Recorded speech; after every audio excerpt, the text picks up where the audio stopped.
তারপরে চিন্তা করলাম যে আমাদের অনেক শুভাকাঙ্ক্ষী আছেন, তারা অনেক হতাশায় আছেন, তাদের জন্য কিছু কথা বলা দরকার। সেই সাথে যারা অনেক খুশি, যারা অনেক ধরনের মজার মজার ট্রল করছে, তারপরে এরকম কিছু লোকজন আছে, তাদের ব্যাপারে কিছু কথা বলার জন্যই আসলে আসা।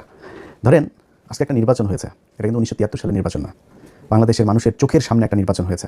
আপনার মনে করার কোনো কারণ নাই যে আমরা এই দেশে ভেসে এসেছি, আমাদেরকে এই দেশের মানুষ চিনে না, আমরা এই দেশের মানুষ, আমরা কি বলতে চাই, কি বলেছে, কি বুঝাইতে চেয়েছে সেটা মানুষ বুঝে না, এটা মনে করার কোনো কারণ নেই। চোখের সামনে যা হওয়ার হয়েছে, যেটা হয়েছে, আজকে যেটা বলছি কালকে সেটাই বলবো, আগেও সেটাই বলেছি, ওই জায়গাতেই থাকবো। আপনার মনে করে লাভ নাই যে কালকে তারেক রহমানের যারা গালাগালি দিয়েছে, লন্ডনে আছে, চেনে না, এখানে বসে আপনার এই বিরিয়ানির দোকান থেকে টাকা খায়া তারপরে তারা এখন যায় এই ফেসবুকে পোস্ট মারে, নানান ধরনের মশা টজা করে। আরে বেটা, জামাত ইসলাম ফেল করেছে না পাশ করেছে, এটা দিয়ে আমার কোনো লাভও হবে না, আমার ব্যক্তিগত কোনো লসও হবে না। এই দেশের ক্ষতি হয়েছে। চোর, বাটপার, দুর্নীতিবাজ এরা যদি দেশ চালায়, সেই দেশ কোনোদিন ভালো চলবে না। অনেক মানুষই অনেকেই বলেন যে ভাই আপনি সরাসরি কেন বিএনপির বিরুদ্ধে হঠাৎ করে গেলেন, আপনি তো বিএনপির লোকই ছিলেন। ভাই আমি আওয়ামী লীগের সময় আপনাদেরকে একটা জিনিস বলেছি, আমার কিন্তু ভাই দুর্নীতি নিয়ে কোনো সমস্যা না।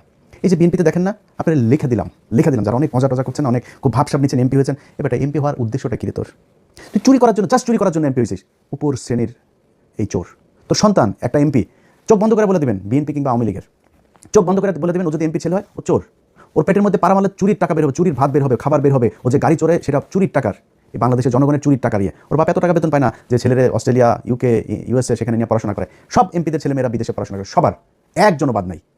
কিছু হইলেই তারা বিদেশে টাকা পয়সা কেমনে পাঠাবে, পোলাপানি কেমনে বিদেশ পাঠাবে, আর পাতলা পায়খানা হাঁচি কাশি যাই হোক তারা সিঙ্গাপুর, থাইল্যান্ডে গিয়ে ট্রিটমেন্ট নেবে।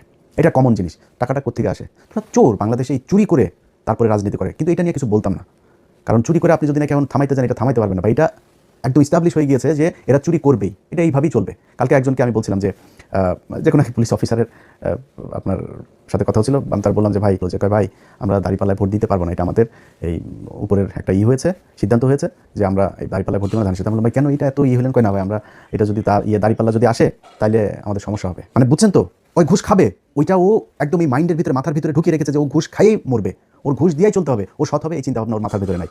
এ নাকি তার আরও ঊর্ধ্বতন কিছু অফিসার সহ নাকি তারা করেছে না, জামাত ইসলাম আসতে দেওয়া যাবে না। এই হয়েছে গিয়া মানে বাংলাদেশের অবস্থা।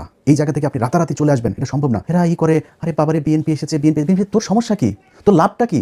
ধান্দাবাজি করবি, এখানে বসে বিরিয়ানির দোকান থেকে টাকা খাইতি, এখন ওইখানে যায় বাংলাদেশে যায় 5 স্টার হোটেল, ওই যারা টেম্পু থেকে টাকা টুকা উঠাবে ওদের কাছ থেকে তোরা চান্দা নিয়ে খাবি। এটাই তো একটা টেলিভিশনে যায় না বসবি, এরপর ওইখান থেকে বসে তারপরে ধান্দাবাজি করবি বিভিন্ন জায়গায়। তোর এই যে এমপির কাছে যে এলাকার পোলাপান যে যায় টাকা পয়সাগুলি দেয়, কিসের টাকা? যে ভিক্ষা করে ওর টাকা তোদের পেটে যায়। এই যে এমপিদের পোলাপান যারা আছিস, তোদের পেটের মধ্যে ভিক্ষা করে ফুটপাতে বসা ল্যাংরা খোরা যেসব মানুষ, যাদেরকে আল্লাহ কোনো না কোনো কারণে প্রতিবন্ধী বানিয়েছেন, এরা হালাল ইনকাম করে। ভিক্ষা করা হালাল, কিন্তু খুব নিম্নমানের হালাল, কিন্তু হালাল, এটা হারাম না। সেই মানুষের টাকা তোদের পেটে আছে, কারণ ওই যে ভিক্ষা করে না, ওরা কিন্তু চাঁদা দেয়, চাঁদা না দিয়ে কেউ বসতে পারে না। এই চাঁদার এই টাকা তোদের পেটে। সো এমপিদের, তোরা এই এমপি হয়েছিস, এই আবার ভোট চুরি করে এত খুশি হয়ে তারপরে এত ভালো লাগে কথা বলতে। আরে বাবারে বাবা, বিরাট একটা ব্যাপার, বা কি ভাই কি হলো, আরে বাবা বিশাল ব্যাপার। কি করবি? চুরি করবি? কোনো ভালো উদ্দেশ্য আছে? একজন এমপি বল, আমার বিএনপির একজন এমপি আছে যার কিনা উদ্দেশ্য আছে আসলে দেশের এই করা, দেশের সেরা মারা। এরা এই যে কথা বলে দেশের মানুষের জন্য কিছু, আল্লাহর পর সালারা, মানুষের জন্য যদি কিছু করতে চাইতি তো সম্পত্তি কমে। কোনো এমপির সম্পত্তি কমে জীবনে কোনোদিন? ওই এমপি হইলে ওর যদি 5 কোটির মালিক হয়, পরের বছর এই হলফনামার মধ্যে যাই করে। এই হইল কি অবস্থা?